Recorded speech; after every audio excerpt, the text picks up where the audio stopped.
On va commencer Bezrat Hashem.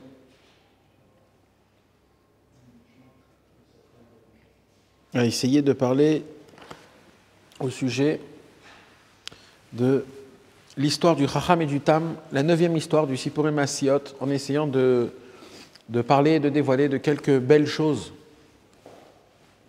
qui appartiennent un petit peu au contage du Homer, mais bien sûr que l'histoire du Chacham et du Tam, comme on peut le dire d'une certaine façon, l'intellect et le simplet, même que ce n'est pas exactement l'explication exacte, parce que des fois un simplet, ça a l'air d'une personne qui n'est pas très normale, on va appeler ça. Et en vérité, quand Rabbi Nachman il veut raconter une histoire, l'histoire de deux personnages. Deux personnages, où un personnage, c'était un homme qui était perfectionniste, un très intelligent, un homme qui réussit dans sa vie, un homme qui cherche toujours à arriver et connaître tout parfaitement depuis le début jusqu'à la fin.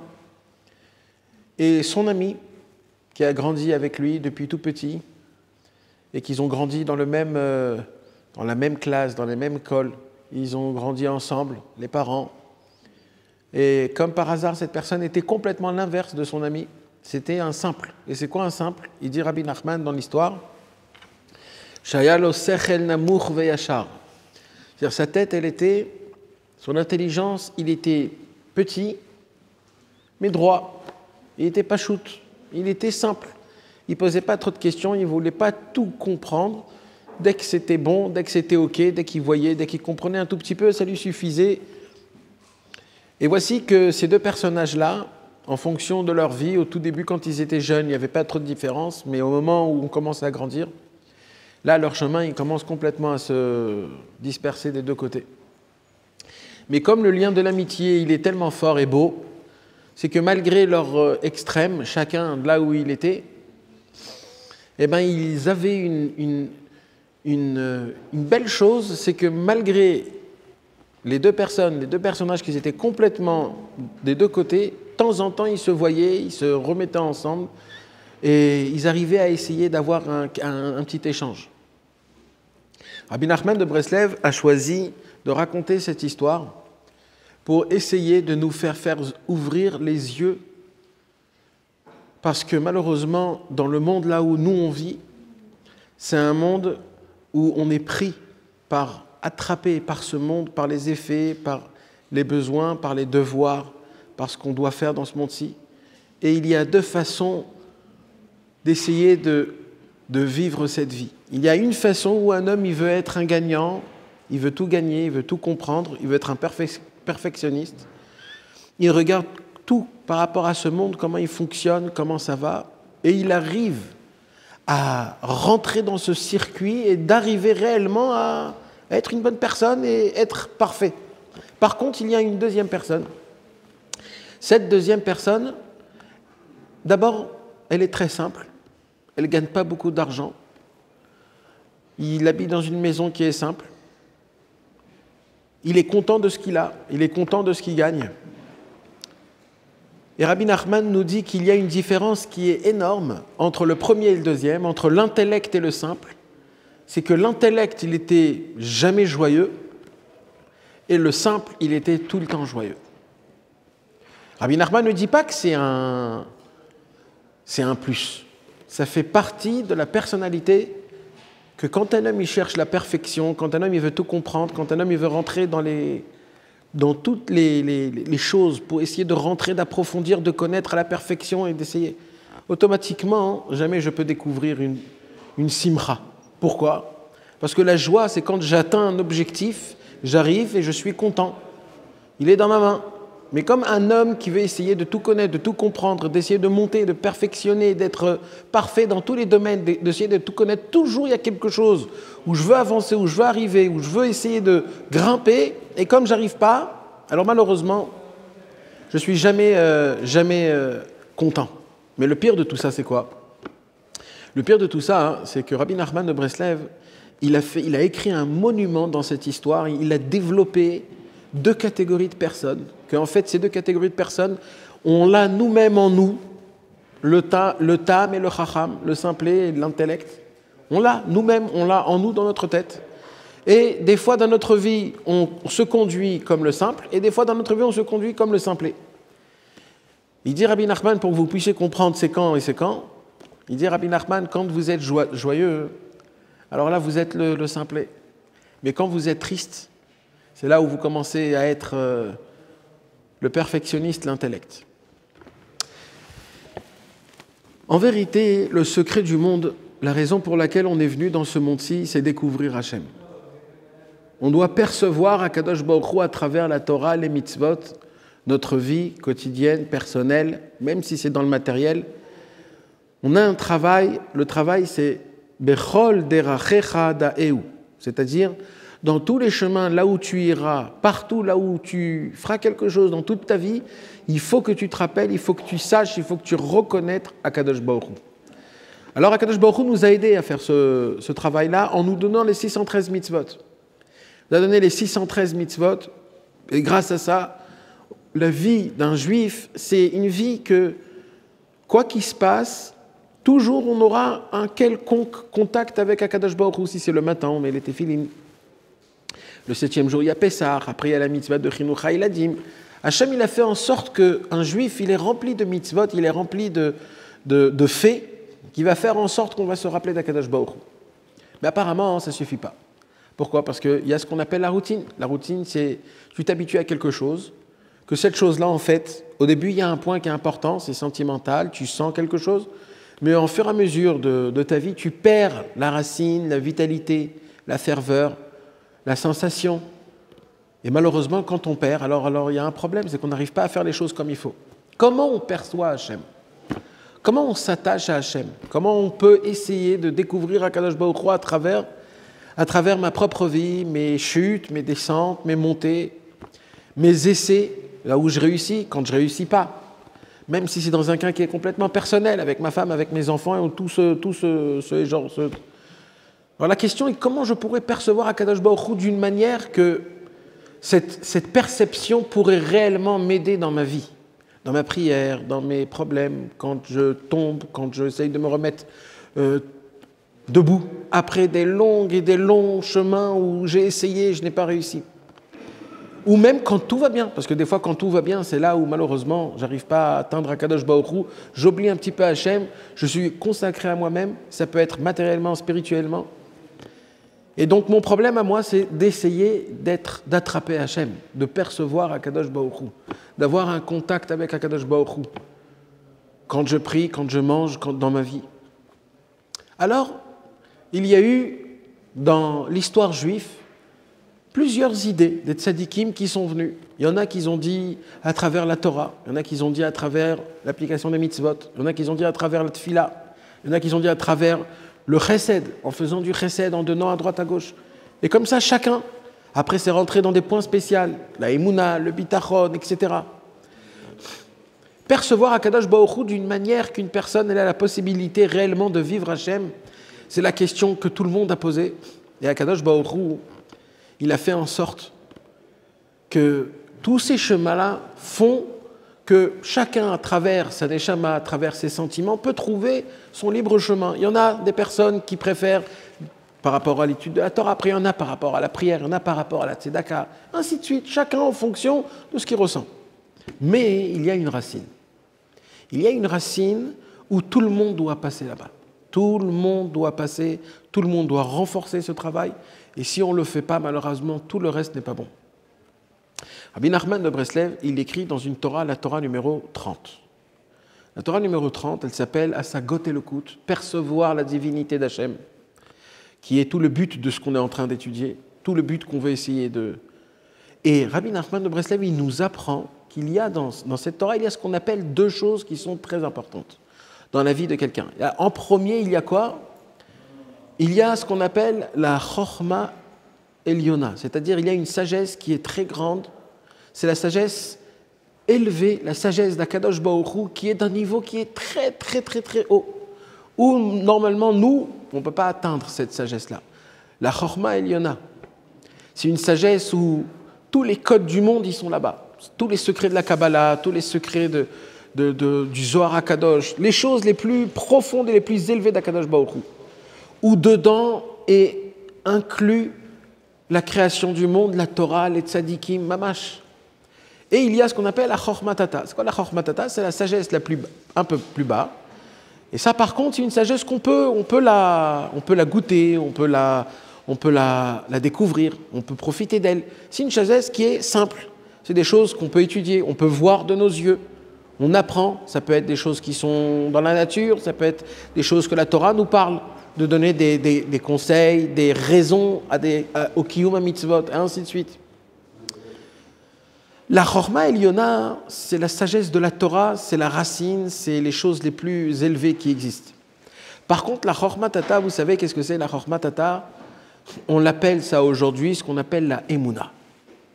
C'est la Emouna. C'est une Emouna, c'est quoi? C'est-à-dire, la Emouna, c'est là où le cerveau il s'arrête, c'est là où on commence à avoir la Emouna. La Emouna, c'est percevoir quelque chose, mais pas à travers notre intelligence, pas à travers notre cerveau, pas à travers des calculs ou alors des mathématiques. La Emouna, c'est de percevoir quelque chose sans expliquer pourquoi et comment. Maintenant, cette Emouna-là, c'est quoi? C'est une Emouna qu'on ne peut pas l'expliquer. Et c'est la seule façon où laquelle on peut percevoir Akadosh Baruch Hu. On peut percevoir Akadosh Baruch Hu d'après la Chorma Eliona, d'après la sagesse élevée, mais de percevoir Akadosh Baruch Hu à travers la sagesse qui est un peu plus basse, on ne peut pas. Dans ce monde-ci, on ne peut pas percevoir Akadosh Baruch Hu. Ce monde, c'est un monde qui nous éloigne d'Hachem, c'est un monde de mensonges, c'est un monde où tout l'inverse de Dieu, ce monde-ci, il est fort. Le monde de l'argent, le monde de la parole, le monde des gens qui se montrent dehors, qui cherchent l'orgueil, qui parlent mieux, qui frappent, ou alors, comme ce qu'on dit, comme c'est écrit dans la Gemara, Kol Dealim Gvar. Aujourd'hui, dans ce monde-ci, le plus fort, c'est le plus gagnant. Donc apparemment, quand on entend tout ça, on se dit, où est la Emouna, où est Akadosh Baruch Hu dans tout ça? Et on perd le fil. Et en vérité, c'est très dur de découvrir Akadosh Baruch Hu dans ce monde si bas. Alors comment on fait pour découvrir Akadosh Baruch Hu réellement? Il dit Rabbeinu Akadosh, le premier chemin pour découvrir Hachem, c'est d'abord la Emouna. C'est-à-dire quoi? C'est-à-dire de jeter son cerveau personnel, ses passions, ce qu'il croit, ce qu'il pense, ses idées, et de prendre la Emouna de la Torah Kdosha, d'Hachem Yitbarach, la Emouna la plus simple, la foi la plus simple de ce qu'un bébé il connaît. Comment Akadosh Baruch Hu il a créé le ciel et la terre, etc., etc. La Emouna la plus... Il dit, et à travers ce récipient-là qui s'appelle la Emouna, ça ouvre en nous une perception où on peut découvrir Akadosh Baruch Hu sans pouvoir l'expliquer. C'est une sensation qui est très forte. Rabbi Nachman, il dit, je vais vous donner un petit exemple. Quand tu prends le mot Emouna, ça donne les rachetevot de Niftechu Hashamayim ve'er'e marot ha'Elohim. Dans le mot Emouna, il y a quoi? Chaque mot des mots de la Emouna, c'est une sorte où le ciel il s'ouvre et tu vois Akadosh Baruch Hu. On raconte que quand quand la mer elle s'est ouverte, il y a écrit que tous les Bnei Israël ils ont passé la mer. Mais l'histoire c'est que juste avant que la mer elle s'est ouverte, où les Bnei Israël ils étaient en face de l'eau, derrière eux il y avait les Égyptiens, des deux côtés il y avait les animaux qui étaient là prêts à tous les manger, les dévorer. Et ils étaient là, ils ne savaient pas quoi faire. Moshe Rabbeinu, il se tient devant la mer, il dit, voilà, Ribbono Shel Olam, fais ton travail. Maintenant, le travail est venu, il faut ouvrir la mer. L'ange de la mer, il monte en haut dans le ciel et il dit à Hachem, moi je me rappelle qu'au début de la création du monde, quand tu m'as demandé qu'il faut s'ouvrir, je t'ai demandé, montre-moi c'est qui le Ham Israël, et tu m'as montré c'est qui le Ham Israël. Et là, apparemment, je ne les reconnais pas, ce n'est pas eux. Donc je ne veux pas m'ouvrir devant eux, je ne les connais pas. Donc Hachem il dit, je ne sais pas quoi faire, c'est ton travail Moshe. Moshe il dit, je parle à l'ange de l'eau, il ne veut pas. Donc il se retrouve, Moshe Rabbeinu, dans un problème qui est énorme, où on doit avancer et apparemment on n'avance pas. Et là, Moshe Rabbeinu, il a compris que tout est dans ses mains. Qu'est-ce qu'il a fait, Moshe Rabbeinu? Pendant toute cette nuit-là du Shvish et le Pessah, du 7e jour de Pessah, il se retournait vers le peuple juif et il a commencé à donner un cours énormément de Emouna. Un cours de Emouna à tout l'homme Israël. Comme quoi, si Akadosh Baruch Hu nous a demandé qu'il faut passer cet endroit dans la mer, eh ben on va passer même si la mer elle ne s'ouvre pas. Si Akadosh Baruch Hu, tout c'est Akadosh Baruch Hu, il n'y a rien, aucune force à part Hashem. Il aura renforcé dans la Emouna, dans une Emouna tellement grande, où le Midrash il raconte que les tribus se battaient entre eux qui va rentrer en premier dans la mer, même si la mer elle ne s'ouvre pas. Et tellement il y a eu une puissance que Nachshon ben Aminadav, le premier, il est rentré, et il n'a pas eu peur jusqu'à que l'eau lui a barré l'air dans le nez, et là tout s'est ouvert. Apparemment, la Gemara, elle dit, au moment où ils ont commencé à marcher dans la mer, il y a écrit que même une servante qui marchait, une servante, ça veut dire c'est un niveau le plus bas possible. Même une servante a vu ce que n'a même pas vu Yecheskel. Yecheskel, c'était qui Yecheskel? Yecheskel, c'était un des plus grands prophètes qu'il y avait à l'époque, où Yecheskel, il a eu le mérite de voir ce que la majorité des prophètes n'ont pas vu. Yecheskel, il a vu tout le char céleste. Il a vu tout, comment Akadosh Baruch Hu, il est là, comment il s'assoit, il a vu tout le char céleste possible. Et on dit qu'une servante, à l'époque de Moshe Rabbeinu, quand elle est passée dans la mer, même elle a vu ce que Yecheskel, il a vu lui-même. Ça veut dire quoi? Ça veut dire que quand les Bnei Israël ils sont en face de Moshe Rabbeinu, et que Moshe Rabbeinu enseigne la Emouna, c'est une Emouna qu'il n'y a pas de niveau. La Emouna qui donne le tzaddik, c'est une Emouna que même les plus grands, que eux, ils ont travaillé pour arriver à une perception pareille de la Emouna. Et bien, quand on prend un cours du tzaddik à émettre comme Moshe Rabbeinu qui te parle de la Emouna, il arrive à te faire goûter une Emouna comme ce qu'on dit, Niftecho Hashamaim, que le ciel il s'ouvre, Ve'ereh marot Elohim, et là d'un coup je vois Mamash HaKadosh Baruch Hu. Mais comment il faut faire alors pour arriver à tout ça? Tout ça, c'est des très belles paroles. Comment on fait? Moi, je voudrais bien découvrir Hachem, je voudrais bien voir, le vivre, le sentir dans les moments difficiles, dans les moments meilleurs. Comment je fais pour essayer de découvrir là?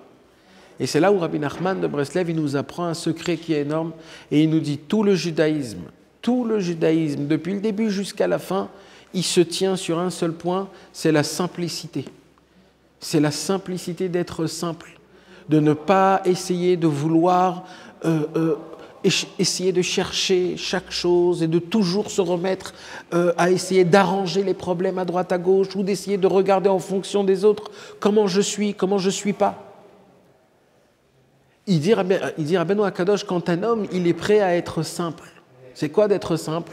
C'est d'essayer de jeter son orgueil, de jeter son intellect personnel et d'essayer de regarder Akadosh Baruch Hu d'une manière simple qui s'appelle la Emouna, de croire, de s'appuyer sur nos patriarches. Il dit Rabbeinu Akadosh, c'est le chemin où un homme il pourra se rapprocher et c'est le seul chemin. Pour nous expliquer ça, Rabbeinu ne s'est pas arrêté à une Torah ou à des conseils ou à des explications.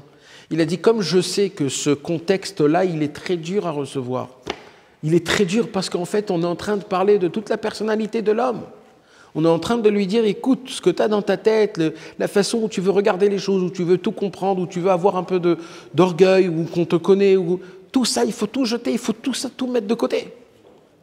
Alors il faut faire quoi? Alors il faut complètement s'appuyer à Hashem Yitbarach, complètement, aveuglement, comme c'est écrit dans la Torah et les mitzvot, sans essayer de prouver ou de regarder ou de voir est-ce que vraiment ça fonctionne ou pas. Un petit exemple. Quand Avraham Avinu il s'est rapproché d'Akadosh Baruch Hu, alors Avraham Avinu il s'est rapproché d'Akadosh Baruch Hu à l'âge de 42 ans. Et normalement, Akadosh Baruch Hu devait le recevoir à grands bras ouverts. Et Akadosh Baruch Hu, comment il fait? Il lui envoie un premier Nisayon, une épreuve dans une épreuve. Et Avraham Avinu, Baruch Hashem, il les passe une après l'autre. Pourquoi? Parce que la majorité des épreuves, c'était quoi? C'était des épreuves du sechel, c'est-à-dire d'intelligence, de cerveau. C'est-à-dire, il faisait un calcul. Quand Akadosh Baruch Hu, il lui a dit Lech Lecha, le premier, Sors de chez toi à l'âge de 75 ans, fais tes bagages et sors de chez toi, de ta maison, de ton habitude, de tout. Alors ça, c'est un Nisayon que quand il a réfléchi à Avraham Avinu, il a dit, écoute, si Hachem, il me parle. Et il me dit de sortir de chez moi. Apparemment, c'est que ici, c'est pas un bon endroit. Donc je comprends, c'est logique. Il a fait ses affaires, il est parti. Quand il est arrivé en Eretz Israël, il y a eu une épidémie. Il n'y avait pas de quoi manger. Quand il n'y avait pas de quoi manger, il s'est dit, bon, c'est encore un Nisayon. Si c'est encore un Nisayon, il faut que je réfléchisse. Est-ce que c'est possible que je peux rester réellement ici? Non, je ne peux pas. Alors il faut que je redescende en Égypte. Il est redescendu en Égypte. Et en Égypte, on lui prend sa femme. Il réfléchit encore. Qu'est-ce que j'aurais pu faire? Tout c'était des nisyonotes de quoi? Par rapport à la logique, par rapport à son cerveau, quand il réfléchissait un petit peu, il voyait que c'est quoi le droit chemin, qu'est-ce qu'il doit faire? Mais c'est où l'épreuve l'a complètement déstabilisé. L'épreuve où tout ça l'a déstabilisé, c'est au moment où Akadosh Baruch Hu, il lui dit « sacrifie ton fils ». Pourquoi? Parce que là, ça va à l'encontre de la logique. C'est quoi? D'un côté, Akadosh Baruch Hu lui dit c'est-à-dire que de tous tes enfants vont sortir d'Yitzhak. D'un autre côté, Yitzhak, il avait à peine 37 ans, il n'était même pas encore marié. Alors là, Avraham Avinu, il y a un problème. Il se dit, mais je ne comprends pas. D'un côté, Akadosh Baruch Hu, il me dit de le sacrifier. D'un autre côté, c'est lui qui doit m'apporter des enfants. Comment je fais? Et qu'est-ce qu'il fait Avraham Avinu? Il choisit de faire quelque chose de très très fort. Il dit, je ne veux pas rentrer ma mentalité, je ne vais pas rentrer ma logique dans tout ça. Alors quoi? Akadosh Baruch Hu, il m'a dit de le sacrifier, je vais le sacrifier. Et Akadosh Baruch Hu, il m'a dit que de lui va sortir mes enfants, je continue à avoir cette émouna. Que même que je vais le sacrifier, tous mes enfants sortiront de lui. Comment? Je ne sais pas. Mais j'ai la émouna dans les deux paroles que Hachem il m'a dit. Maintenant, ça, logiquement, tu te dis, c'est pas normal, ça s'appelle un petit peu de l'imbécilité. Essaye de poser des questions, essaye de voir, essaye de... Et apparemment, Avraham Avinu, lui, il s'est dit, non, moi, j'ai pas besoin de tout ça. Il a cassé sa logique, il a cassé la façon où il veut essayer de tout comprendre, il s'est annulé totalement à la parole d'Akadosh Baruch Hu d'une manière applicable pour le faire. Et c'est là où Avraham Avinu, il est venu, il a attaché Yitzhak, et au moment où il a voulu lui faire la shrita, c'est là où Akadosh Baruch Hu, il s'est dévoilé. D'une certaine façon, chaque juif, il est amené dans des épreuves pareilles. Mais comment on fait alors pour tenir? Alors il dit Rabbi Nachman, pour que je puisse vous expliquer, vous faire montrer comment on peut avancer dans ce travail, ça ne suffit pas de vous dire l'importance de la simplicité et combien des fois un homme il peut tomber dans des sagesses et dans des intellects où tu veux essayer de tout comprendre, de tout voir, de tout savoir, mais en vérité ça t'emmène nulle part. Alors il nous dit, Rabbanou, il nous dit une parole qui est très forte. C'est quoi la parole qui est très forte? Il nous dit, pour cela, je vais vous raconter une histoire. Je vais vous raconter une histoire où je vais détailler à la perfection, je vais détailler la façon de comment la vie se mène à travers une personne qui est simple et la vie qui se mène à travers une personne qui est toujours, il cherche toujours l'intellect et la perfection. Mais apparemment, il faut savoir une chose que beaucoup de gens se trompent. Quand les gens ils voient l'histoire du Chacham et du Tam, alors on a une première appréhension qu'on se dit, oulala, donc en fait il faudrait jeter la sagesse. Mais comment c'est possible? Dans toute la Torah, on parle que de la sagesse. Même Rabbi Nachman, il parle que de la sagesse de la Torah, combien un homme il faut qu'il soit un homme sage, les Talmidei Chachamim. Alors comment d'un côté on voit que Rabbi Nachman il jette complètement l'intellect et les personnes qui veulent essayer de tout comprendre et d'essayer d'approfondir, etc., etc. Et d'un autre côté, on apprend tout l'inverse. Ou dans des autres endroits, dans l'Ikouté Moran lui-même, et même dans toute la Torah, il y a écrit comme quoi tout le travail d'un homme, c'est d'essayer d'aiguiser son cerveau, d'approfondir, de connaître à la perfection toute la Torah et les mitzvot, et tous les dikdukim, et tout ce qu'il faut. Alors, on ne sait plus qu'est-ce qui se passe. Alors, c'est certain qu'au sujet de la Torah, mais vadaï qu'il faut étudier à fond, parce que de quoi on parle? On parle là de la sagesse personnelle, qu'il faut la jeter. Mais c'est sûr que la sagesse de la Torah, c'est la sagesse ultime que nous, on doit remplacer par notre sagesse. C'est-à-dire notre sagesse, il faut la jeter pour mettre la sagesse de la Torah. Mais apparemment, Rabbeinu, il dit, le vrai concept, c'est par quoi tu commences. Comment tu perçois Hachem? Comment tu appliques Torah au mitzvot? Et tout commence par ça. Si tu commences à découvrir Akadosh Baruch Hu, à rentrer dans la Torah et les mitzvot, à travers la chorma, il dit Rabbeinu, alors là c'est très grave. C'est très très très grave. Pourquoi? Parce que la chorma, d'elle-même, elle est très très très... Elle peut faire tomber les gens, si la personne n'est pas pure, elle peut le faire tomber très grave.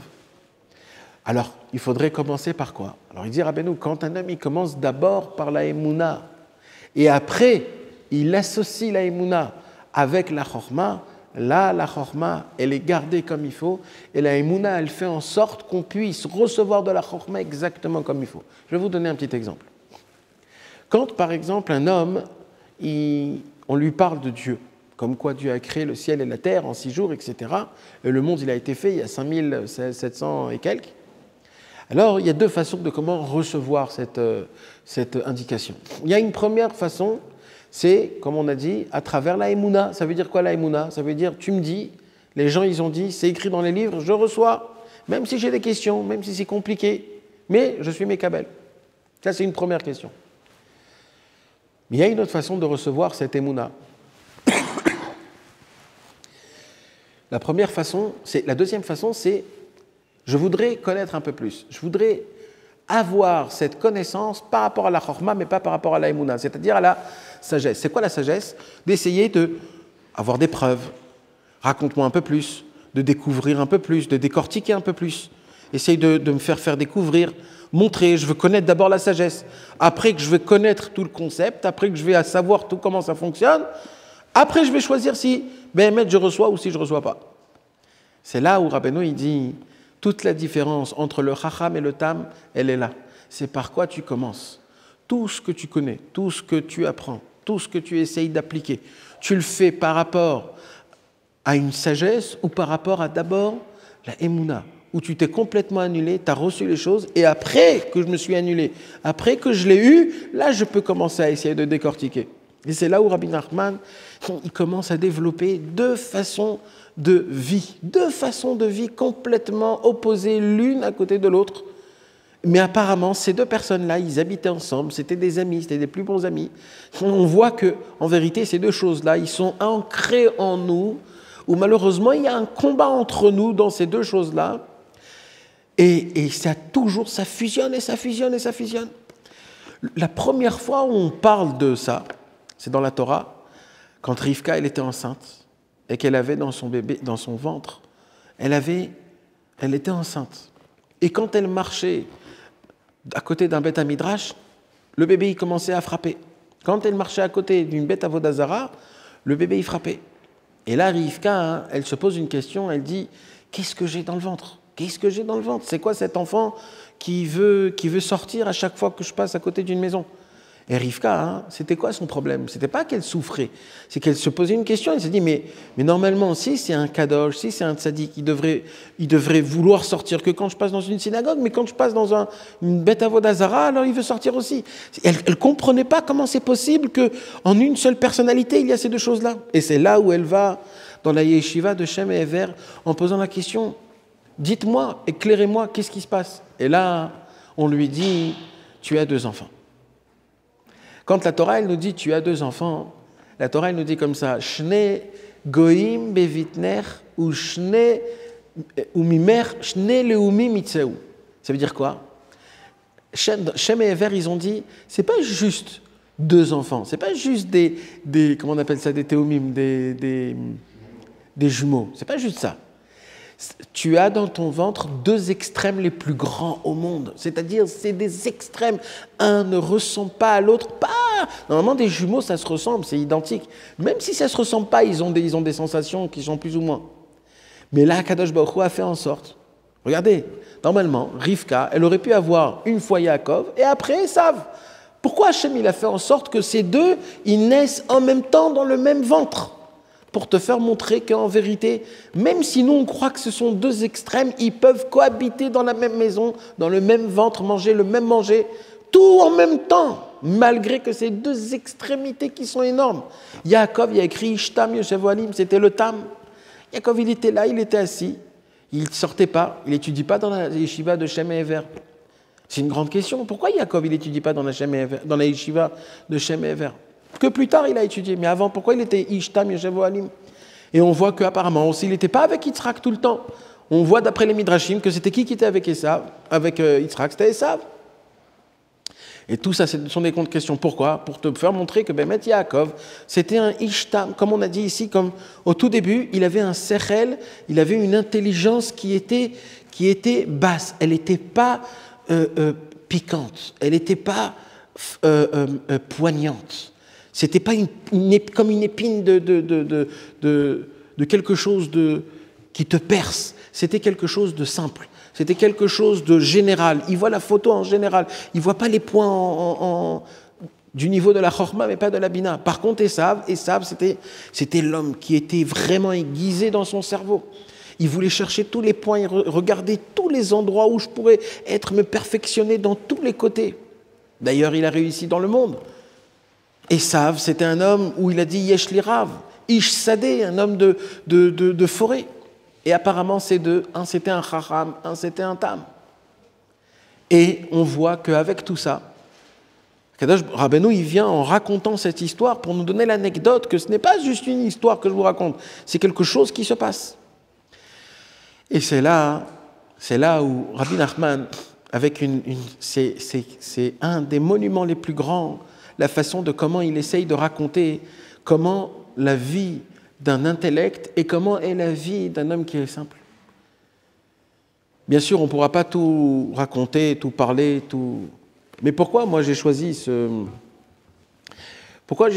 thème ce soir? J'ai choisi ce thème parce que dans l'histoire où Rabbeinu il raconte cette histoire, il y a là-bas un moment où le Tam, l'homme simple, c'était pas un grand... Il n'a pas tellement réussi dans sa vie. Alors c'était un cordonnier qui faisait des chaussures. Et apparemment, il n'arrivait pas à faire des chaussures normales. Alors il faisait des chaussures avec 3 coins. Il faisait 3 coins, il n'arrivait pas à faire une chaussure normale. Et il était très content de sa chaussure. Quand il terminait sa chaussure, pour lui, c'était comme si qu'il avait fait quelque chose d'énorme. Et sa femme se moquait de lui, il lui disait, mais déjà ta chaussure, personne ne va acheter des chaussures pareilles. Elle n'est pas faite d'une perfection, elle n'a rien de spécial, elle est moins que le normal. Mais pourquoi tu es aussi content? Qu'est-ce qu'il y a de spécial que tu es aussi content de ce que tu as fait? Ça ne s'arrête pas là. Le Tam, il a fait ses comptes et il a vu que pour qu'il puisse avoir une parnassa de jour en jour, il faut qu'il vende ses chaussures d'un temps. Pas beaucoup d'argent. Sa femme, elle vient et lui dit, je ne comprends pas. Juste à côté, il y a des gens aussi qui vendent des chaussures. Eux, ils vendent avec ça coûte beaucoup plus. Eux, ils gagnent beaucoup plus d'argent que nous, on gagne beaucoup plus d'argent. Alors pourquoi toi, tu ne mets pas la même, que ce soit le même... pourquoi tu dois baisser tous les prix? Je ne comprends pas. Et là, le Tam, il lui répond une réponse. Il lui dit, Zema sechelo, vezema secheli. Le Tam, il lui dit, moi, ma femme, tu es en train de me raconter ce qui se passe en dehors. Moi, mon train de vie, c'est, je ne regarde pas ce qui se passe autour. Moi, je me regarde moi. Je regarde ma propre vie. J'ai fait mes comptes. Et j'ai vu que pour que je puisse vivre dans ma journée, il faut que je gagne tant. En vendant mes chaussures avec un prix comme ça, j'arrive à vivre du jour en jour. Donc, pourquoi tu veux que j'augmente le prix de mes chaussures? Quand on entend une idée pareille, limite, ça nous gratte l'oreille. Tellement que ça... Pourquoi pas? Gagne, qu'est-ce que tu t'en fous? Où est le problème? Sa femme, elle vient, elle lui dit, il a une vérité. Mais lui, il a une autre vérité complètement. C'est une vérité de... Moi, je fais ce que j'ai besoin, je fais ma parnassa. Parce que de base, notre parnassa, elle est faite pour quoi? Au moment où un homme, il arrive à l'argent qu'il a besoin au mois ou à la semaine, normalement, il doit arrêter de travailler. Voilà, ça y est, j'ai ce qu'il faut pour ce mois-ci. Maintenant, tout le reste du temps, je fais ce que j'ai besoin de faire. Mais apparemment, on ne fonctionne pas comme ça. Même les plus grands des plus grands ne fonctionnent pas comme ça. Même notre cerveau, il ne fonctionne pas comme ça. Là, maintenant, pourquoi pas gagner un peu plus? Pourquoi pas? J'aurai plus tard. Mais apparemment, le Tam, lui, il ne regarde pas plus que ça. Le Tam, il regarde maintenant, et voilà, c'est ce que j'ai. Zema sechelo, vezema secheli. Et il dit plus que ça, il dit Ve'od. Et en plus de ça, il dit à sa femme, Lama lanu ledaber me'acherim. Pourquoi tu me parles des autres? Où est le rapport des autres? Pourquoi notre vie doit fonctionner en fonction de ce qui se passe à travers, à droite et à gauche? C'est-à-dire qu'en fait quoi? Ma parnassa, ma simcha, mon shalom baït, tout ce qui se passe dans ma vie, c'est en fonction de comment ça se passe dehors. Si dehors ils font comme ça et comme ça et comme ça et que nous on est pareil, alors tout est ok. Mais si nous on change un petit peu ou on n'est pas exactement comme dehors, alors apparemment on n'est pas dans le bon terme. Alors je ne comprends pas. Notre vie elle fonctionne par rapport à ce qui est à autrui ou ce qui est par rapport à moi, mes sentiments. La femme, c'est qui? La femme, c'est le monde, c'est normal. Mais l'homme, le tam, il dit une réalité qui est béhémet, une réalité. Il dit Rabbi Nachman de Breslev, dessus Rabbi Nathan, il a dévoilé dans le Likuta Halachot, il Chot Pesach Halachatet, il dévoile un chidouche qui est énorme. Mamash sur cette histoire du Maaseh, du Chacham et du Tam. Il dévoile quoi? Il dit, il y a écrit dans la Torah, Usfartem lachem imochorat ha-Shabbat. Il y a écrit Usfartem lachem daika. C'est quoi lachem? Usfartem lachem. Vous allez compter pour vous. Pourquoi? C'est quoi pour vous? Usfartem lachem. Usfartem mimochorat ha-Shabbat. Vous allez compter le lendemain du Shabbat. Pourquoi Usfartem lachem? Qu'est-ce qu'il y a une spécialité dans le mot lachem que chacun il faut qu'il compte? C'est quoi le diouk qu'il y a dans le mot lachem? Alors Bevadaï qu'il y a des réponses d'après le Niglé, d'après la Torah, d'après la Gemara, mais il y a aussi une réponse à travers ce qu'on est en train d'étudier. Une des bases les plus grandes que Rabbeinu il nous apprend depuis le départ de tout, c'est la fameuse Torah où il y a écrit Echad Haya Avraham. Yecheskel, encore une fois, on revient sur Yecheskel. Yecheskel, quand il a voulu parler de la grandeur et de l'éloge d'Avraham Avinu, il aurait pu dire Avraham Avinu, c'était un Isha Chesed, c'était un homme de bonté, c'était un homme qui a dévoilé la Emouna, c'est un homme qui a combattu 4 rois, c'est un homme qui est rentré dans une fournaise. Il y a plein de choses à dire sur Avraham Avinu. Mais Yecheskel, quand il a voulu parler d'Avraham Avinu, il a donné une qualité sur Avraham Avinu, que cette qualité, c'est ça qui fait en fait Avraham Avinu, tout Avraham Avinu. C'est quoi? C'est Echad Haya Avraham. La grandeur d'Avraham Avinu, c'est qu'il était seul dans son avodat Hashem. Ça veut dire quoi? Ça veut dire que quand lui, il a découvert le Emet, quand il a vu qu'est-ce que c'est réellement ce qui se passe dans le monde, il n'a pas regardé à droite, à gauche, comment le monde se conduit, comment je dois faire. Il a vu que c'est une réalité, il est allé à fond, même s'il doit être contre le monde entier. Avraham Avinu, c'était un homme qui était connu. C'était un homme qui était connu. Tout le monde connaissait Avraham Avinu. On dit Av Amon Goïm. Avraham, c'est Av Amon Goïm. C'était le père de toutes les nations. Tout le monde connaissait Avraham Avinu. Quand Avraham Avinu est devenu, il a dit « Je crois en un seul Dieu, le Hachem Echad », c'est pas son shachen qui est venu, son voisin ou le beau-frère ou la belle-mère qui est venu et qui lui dit hey, « Tu sais que c'est pas très bien ce que tu es en train de faire. » Non. Quand Avraham Avinu il a déclaré que c'est Hachem, le Dieu de tous les dieux, c'est le monde en entier qui s'est renversé contre lui. Et chacun, à travers sa puissance, il a fait du mal contre Avraham Avinu. Depuis Nimrod, depuis tout le monde, les gens qui connaissaient à lire les astronomes, etc. Le monde en entier, il s'est renversé contre lui, en lui disant c'est pas ça le bon chemin et c'est pas comme ça. Et qu'est-ce qu'il a dû faire, Avraham Avinu? Il a dû rester le même, avancer et évoluer, et pire que ça, et rapprocher des gens. C'est-à-dire qu'il a combattu Echad Haya Avraham. Avraham était un, il était unique. Il a dû servir Akadosh Baruch Hu d'une manière que je ne regarde pas en fonction des autres. Il dit Rabbeinu Akadosh, une des plus grandes choses qui se passe quand un homme il veut servir Hachem, c'est que sans qu'il le veuille, toujours il se mesure à travers mon ami, mon voisin, les gens qui prient à côté de moi, les gens qui sont autour de moi. Toujours tu te valorises, tu te mesures toujours à travers quelqu'un d'autre. Et ça, c'est le plus grand sheker qui existe dans le monde, même dans l'avodat Hashem, même quand c'est pas dans l'avodat Hashem. Mais c'est surtout quand un homme il est dans l'avodat Hashem, où tu vois quand quelqu'un il prie mieux que toi, où il étudie mieux que toi, où il arrive à garder le temps mieux que toi, il arrive à garder ses pensées mieux que toi, où il est mieux que toi tout simplement. Alors, qu'est-ce qui se passe? Automatiquement, tu fais une analyse en te disant, lui et moi, ben Vadaï, lui, il est plus grand, moi, je suis plus petit. Et voilà, et tu commences à te rabaisser, et à te rabaisser, et à te rabaisser. Et ça, c'est un calcul qui est direct du Yetzer Hara. Direct du Yetzer Hara. Avraham Avinu, il ne devait pas aller contre le monde qui ne croyait pas contre Hachem. Avraham Avinu, il devait aller contre Shem et Ever. Shem et Ever, qu'ils étaient les tzadikim de la génération, qu'ils ont appris à Avraham, à Yitzhak et à Yaakov. les Shem Ve'Ever, ils sont venus chez Abraham Avinu, ils ont dit, tu crois que quoi? Que nous aussi, on ne sait pas que Hachem Echad? Nous aussi, on sait que Hachem Echad. Il lui dit, oui, mais il faut le diffuser. Shem Ve'Ever, il a dit, non. On va diffuser Hachem.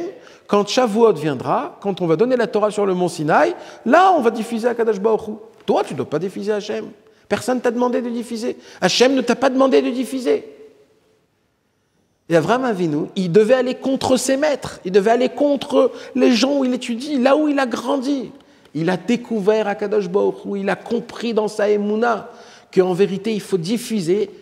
Alors, il ne s'est pas dit... Il a compris parfaitement d'après sa émouna, il est allé et il a fait. Et Yecheskel, quand il veut donner une éloge à Avraham Avinu, sur tout ce qu'il avait à Avraham Avinu, il lui a donné une seule éloge, la plus grande, et c'est ça qui fait de lui un juif et un croyant. C'est quoi? Echadaya Avraham, quand un homme il veut servir Hachem, il faut qu'il se mette dans sa tête quelque chose de très important que quoi? Au moment où tu as compris la vérité, dès que tu as compris c'est quoi le service divin, ne regarde pas les autres, avance. Pourquoi? Parce que le Yetzer Hara, il va essayer de t'attraper sur ta femme, sur tes enfants, sur les beaux-parents, sur les amis, sur les voisins, surtout pour essayer de t'éloigner, de t'écarter de ce qu'on appelle ce monde. Il y a ce qu'on appelle et lui, et tu as vu comment les autres ils font, et pourquoi eux ils font comme ça et nous on fait comme ça? Ça c'est un tam. Qu'est-ce qu'il a dit le tam à sa femme? Sa femme elle vient et lui dit, mais je ne comprends pas. Tu fais une chaussure qui coûte tant. Tout le monde le vend beaucoup plus cher. Pourquoi tu veux? Qu'est-ce qu'il dit le tam? Il dit Zema Sechelo, Zema Secheli, je ne comprends pas. Où est le Kesher? Où est le lien entre lui et lui? Moi c'est moi, lui c'est lui. Chacun il a sa vie, chacun il a son travail. Moi j'ai devant mes yeux la Torah et les tzadikim. J'ai rien d'autre. Je ne regarde pas ce qui se passe autour. Au moment où j'ai la Torah et j'ai les tzadikim, c'est ça mon matzpen, c'est ça mon... Comment on appelle ça? Ou mon or. C'est là où le but, c'est là où je sais me repérer. Et c'est là où Rabbi Nathan il vient nous expliquer Usfartem lachem daika. Ça veut dire quoi Usfartem lachem? Quand vous allez compter la Sfirat HaOmer. C'est quoi de compter la Sfirat HaOmer? D'après tout ce qu'on a étudié aujourd'hui, qu'un homme il doit attendre et se positionner devant un Kadosh Baruch Hu en ayant des volontés pour faire teshuva et d'attendre qu'un Kadosh Baruch Hu il nous purifie. Il dit, mais surtout, Sfartem Lachem, que le comptage du Homer, il soit personnel, qu'il ne soit pas en fonction des autres, en regardant comment les autres y font. Parce qu'à chaque fois que tu veux regarder les autres, comment ils prient, comment ils étudient, Alors, beaucoup de fois, tu peux recevoir des coups en te disant, mais moi, je suis rien, je ne connais rien, je n'arrive pas à avancer. J'essaye un petit peu de me renforcer, je retombe, j'essaye d'être bien, j'arrive pas. J'ai des enfants, j'essaye de les éduquer, ça n'arrive pas à les éduquer. Alors, comment je fais?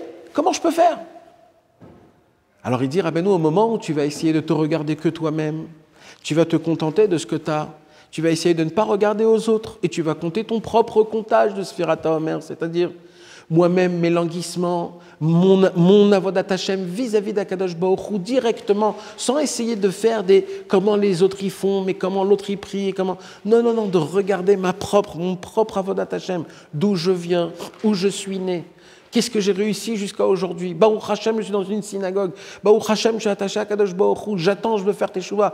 C'est vrai que je fais des mauvaises choses, mais j'attends. Je compte le Homer, je compte mon propre comptage à moi. Usfartem lachem. Chacun, personnellement, il doit que se regarder dans son avodat Hashem en fonction où je ne dois pas me valoriser ou faire des comptes qui est le meilleur, qui n'est pas le meilleur, comment lui il arrive, comment moi j'arrive pas. Moi je suis mieux que les autres. Non, chacun il a son propre comptage. C'est ça le pshat de Usfartem lachem. C'est une des choses les plus importantes qu'on apprend dans cette histoire-là du Chacham et du Tam. Le Chacham et le Tam, c'est quelque chose que malheureusement on peut l'expliquer dans les deux kivunim, dans la Vodat Hashem et aussi dans ce monde-ci. Et il y a des gens, malheureusement, où ils peuvent croire que, oui, d'être un intellect et de connaître tout parfaitement et de savoir et d'essayer de mettre sa personnalité et ce qu'il pense dans la Torah, c'est aussi important, je pense, etc. Mais en vérité, nous, on doit savoir une chose, que malheureusement, notre cerveau et notre cœur, il n'est pas propre comme nous on croit. Malheureusement, il est sale, il y a des problèmes, on a créé des trous, on a créé des grandes mauvaises choses. Alors, on ne peut pas s'appuyer sur notre propre cervelle, sur notre propre intelligence. Alors, sur quoi on doit s'appuyer? Sur la Emouna. La Emouna, c'est quoi? C'est la Chorma. C'est la Chorma Tata. Alors, l'Ichora, on pose une question. Si de base on nous a expliqué que la émouna, c'est quoi la émouna? La émouna, c'est au moment où le cerveau, il ne comprend pas, c'est là où il faut utiliser la émouna. Hein. Comment tu appelles la émouna une chorma tata? C'est pas une chorma. C'est pas une sagesse, la émouna. La émouna, c'est l'inverse de la sagesse. La émouna, c'est quelque chose que logiquement je ne comprends pas, je ne peux pas comprendre, mais je m'appuie sur mes parents, sur mes patriarches, sur mes rabbanim, que Béhémet, c'est ça le chemin, et c'est ça que je dois croire. Alors tu appelles ça une chorma. C'est là où Rabbeinu, il vient et il dit non, pour avoir de la émouna, c'est une très très grande chorma. C'est pas que la émouna, c'est une chorma. C'est combien il faut être malin et essayer de jouer nous-mêmes, dans notre cœur, dans notre cerveau, quand on essaye un petit peu à gratter dans des endroits là où il ne faut pas gratter, où il faut essayer un petit peu de comprendre, de donner des petites preuves, d'essayer... Parce que, bien sûr qu'on ne parle pas sur les bases des bases. La Torah, Bevadaï, c'est la Torah, Hachem, c'est Hachem, les tzadikim, c'est les tzadikim. Mais c'est où qu'on parle? C'est où? C'est au moment où un homme il est dans sa vie, dans une situation où, comme il dit Rabbi Nachman, on te met dans une épreuve, et quand on te met dans une épreuve, qu'est-ce qui se passe? On t'enlève tout ce que tu connais, tout ce que tu sais, tu oublies tout d'un coup. Et là, tu es comme dans un bateau, dans une mer. La mer, elle est en train d'être très dure, de s'acharner, et le bateau, il est là, il monte et il descend, il monte et il descend. Et tu ne te rappelles plus maintenant de toutes les torotes que tu as étudiées, tu ne te rappelles plus de tous les concepts, le Inyan, la Emouna, etc. Et là, tu es tout seul et tu n'as rien. Mais c'est quoi qui part en fait? C'est quoi qui part? C'est ta sagesse, c'est ta connaissance. Parce que la réalité, elle est plus forte que tout. Il dit, Rabbeinu, tu sais ce que c'est la émouna? La émouna aussi, c'est une réalité. La seule chose qui ne part pas quand un homme il est dans des situations très très graves, c'est quoi? C'est la émouna. Pourquoi? Parce que la émouna, elle ne dépend pas du cerveau. La émouna, elle est dans ton cœur. Tant que ton cœur il bat, la émouna, elle bat. Il faut juste que tu t'attaches à la émouna. Tu t'attaches au commencement de tout. Emouna et Seder Zraïm, il y a écrit que la Emouna, c'est ça qui fait pousser l'homme, c'est ça qui l'a fait grandir, c'est ça, c'est à ce moment-là même. Il y a écrit que quand Avraham Avinu, il était là, il a attaché Yitzhak, il a attaché les mains et les pieds par derrière. Il y a écrit dans Unkelus, pas dans Unkelus, dans le Targum Yerushalmi, il y a écrit dans le Targum Yerushalmi qu'à ce moment-là même, Avraham Avinu, il regardait les yeux d'Yitzhak. Et Yitzhak, il regardait le ciel. Alors, on pose une question. Hein. Pourquoi Avraham Avinu, il regarde les yeux d'Yitzhak? Qui regarde lui aussi les yeux de Hachem, qui regarde le ciel, qui demande pitié, qui demande miséricorde. Apparemment, Avraham Avinu, son cœur, il était où? Chez son fils. Avraham Avinu, son cœur, il était chez Yitzhak. Il voulait savoir qu'est-ce qu'il ressent Yitzhak. Donc les yeux d'Avraham Avinu regardaient Yitzhak. Mais la question qu'on se pose encore plus, c'est quoi? Pourquoi les yeux d'Yitzhak, ils étaient en train de regarder le ciel et pas Avraham? Normalement, un père et un fils, ils se regardent l'un avec l'autre. Ce sont les dernières minutes. C'est terminé, c'est là que ça se termine. Pourquoi Yitzhak ne regarde pas Avraham Avinu? Et le Targum Yerushalmi dit non, Yitzhak regardait le ciel. Et là, le Targum Yerushalmi, il dit un chidouche qui est exceptionnel. Il dit parce que dans le Nisayon d'un homme, quand un homme il est éprouvé, on ne lui montre pas Hachem, on ne lui montre rien. C'est lui qui doit s'y faire avec sa propre émouna. Mais comme Yitzhak, il n'était plus en Nisayon, pourquoi il n'était plus en Nisayon? Parce que ses pieds et ses mains, ils étaient attachés, donc il ne peut plus rien faire. Donc le Nisayon d'Yitzhak, il est terminé. Donc au moment où le Nisayon d'Yitzhak, il est terminé, lui, il voyait Hachem. Donc lui, il regardait le ciel, il regardait Hachem, mais comme Avraham Avinu, son Nisayon, il faisait à peine commencer, donc lui, on lui a envoyé, on lui a enlevé Hachem, donc il ne voyait plus rien. Et c'est là où Avraham Avinu, il devait combattre contre soi-même pour essayer d'arriver à cette puissance de Emouna. Et malheureusement, notre travail à nous, c'est quoi? C'est que nous, on veut essayer de comprendre, mais encore une fois, pas comprendre Hasvé Shalom la Torah en elle-même. La Torah en elle-même, c'est elle qui nous donne la Emouna. C'est elle qui nous donne la tmimout et la pshitout. Mais notre problème à nous, c'est quoi? C'est ma personnalité, c'est mon ego, c'est mon orgueil, c'est mes envies de comprendre, c'est d'étudier pour une raison, pour connaître, pour savoir, pour grandir, pour qu'on me pose des questions, pour qu'on me dise « Waouh, Mais en vérité, c'est quoi l'étude de la Torah? L'étude de la Torah, c'est nous donne de l'humilité. Il y a écrit que la Torah, elle ressemble à de l'eau, parce que l'eau, là où tu la mets, elle coule que quand c'est en bas. Et la Torah, de la même façon, comment on peut atteindre la Torah qu'une personne qu'elle a de l'humilité? Mais notre problème à nous, c'est quoi? C'est que c'est pas ça nos objectifs quand on veut essayer d'étudier la Torah ou de se rapprocher d'Akadosh Baruch Hu. On a des objectifs qui ne ressemblent pas tellement à ces choses-là. Et c'est ça ce que nous, on doit faire et ce on doit chercher. Tout le temps, on doit essayer de découvrir ces points qui sont tellement importants.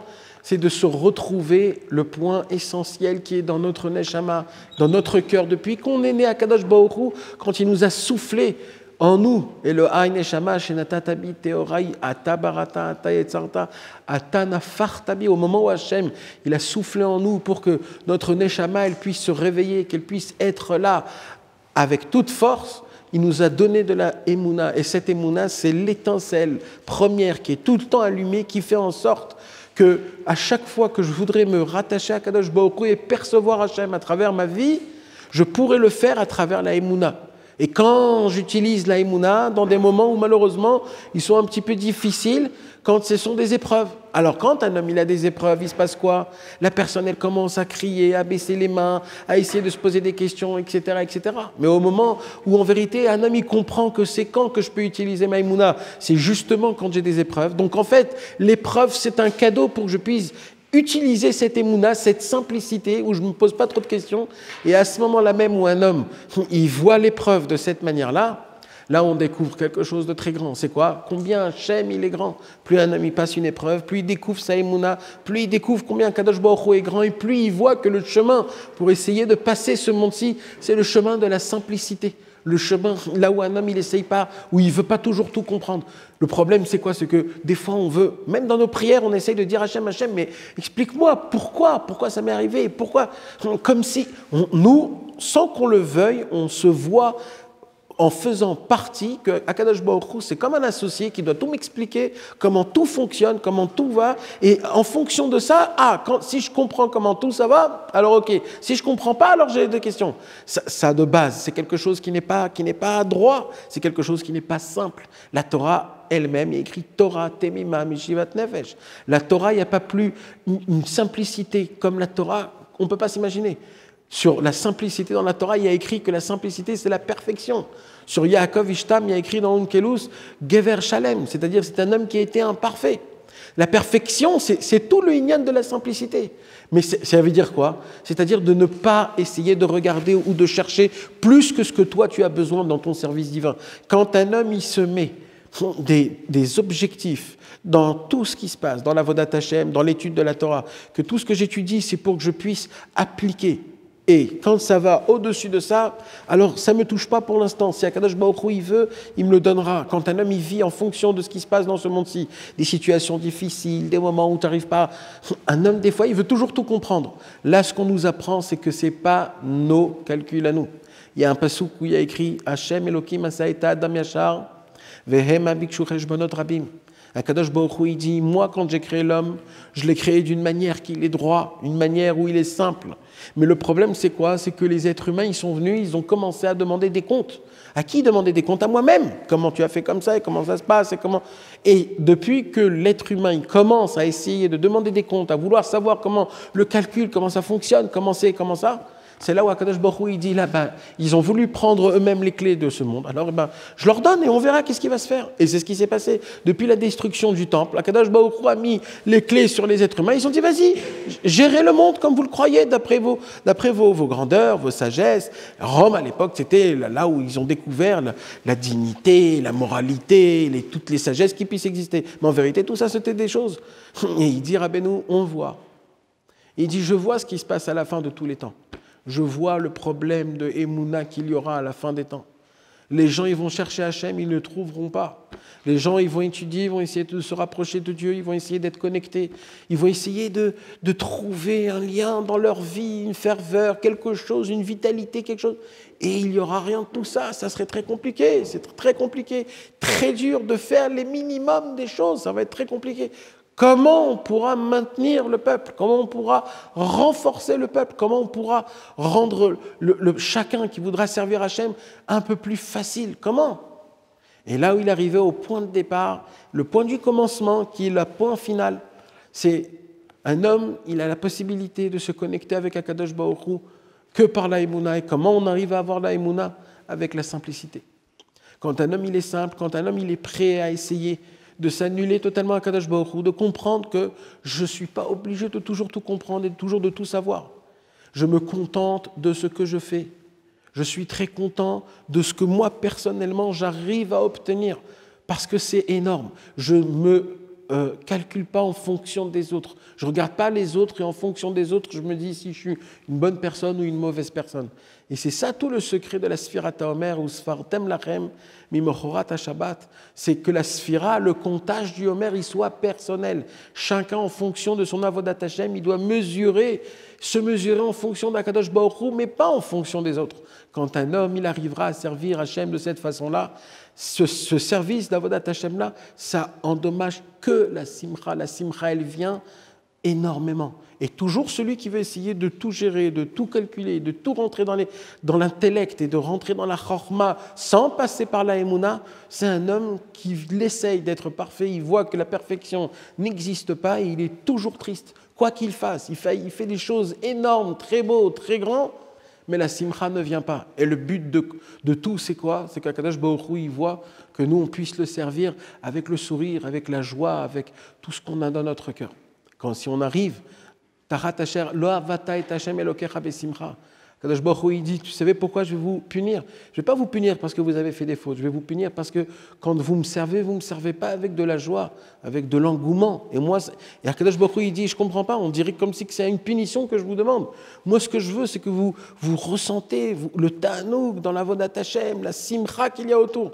Et la simcha, elle vient que quand une personne, elle est simple, que quand une personne, elle s'appuie que dans la émouna. Et comment on peut arriver à faire ça quand une personne, elle se regarde que lui, vis-à-vis d'Akadosh Baruch Hu, sans regarder autour, sans faire des calculs autour, sans faire des choses autour. Alors maintenant qu'on est dans une période de la Sfirat HaOmer, à chaque fois qu'on compte le Homer, on a cette possibilité de demander à Akadosh Baruch Hu d'essayer de regarder mon avodat Hashem ou Sfartem Lachem, de faire mon comptage, un comptage qui soit personnel, c'est-à-dire mes propres languissements, de comprendre mon éloignement et de me dire, plus je me rapproche, sans regarder les autres, sans essayer de faire des concours. Dans mon avodat Hashem, je prends mon temps, même si je suis un retardataire, mais au moins j'avance d'après ma vitesse. Et je suis content de ce que je suis, sans regarder les autres. Un homme comme ça, alors cet homme-là, il pourra réellement, après 50 jours, recevoir Behemet, la Kabbalat Torah. Que c'est quoi les Kabbalat Torah? C'est les 613 mitzvot. Que les 613 mitzvot, le Zohar HaKadosh, il appelle ça les 613 conseils. Que en fait, qu'est-ce qui se passe à Shavuot? La Torah, on la reçoit. Alors c'est quoi qu'on reçoit chaque année à Shavuot? Alors le Zohar HaKadosh, il dévoile un secret énorme. Il dit, c'est quoi qu'on dévoile? Ce sont les 613 conseils qui départ de la Torah en fonction personnellement chez chacun. Chacun, il a besoin de se renforcer dans des points spéciaux. Un, c'est dans là, un, c'est dans ça, un, c'est dans ça. Et ainsi de suite. Maintenant, moi, personnellement, je ne peux pas savoir c'est quoi mes points. Mais le fait que quand un homme, il essaye de se rapprocher dans la Sfirat HaOmer d'Akadosh Baruch Hu et d'essayer de se dire, moi, j'ai que moi et envers Hachem devant moi, le 50e jour à Shavuot, ce qu'il va recevoir, la Kabbalat Torah, c'est quoi? C'est la Kabbalat Torah personnelle, les conseils personnels, comment je pourrais appliquer la Torah dans la Simcha, dans la Emouna, toujours attaché à Hashem Yitbarach. Qu'Akadosh Baruch Hu nous aide, Bezrat Hashem, qu'on puisse faire un bon comptage de Sfirat HaOmer et recevoir une vraie Kabbalat Torah personnelle et générale, Bezrat Hashem.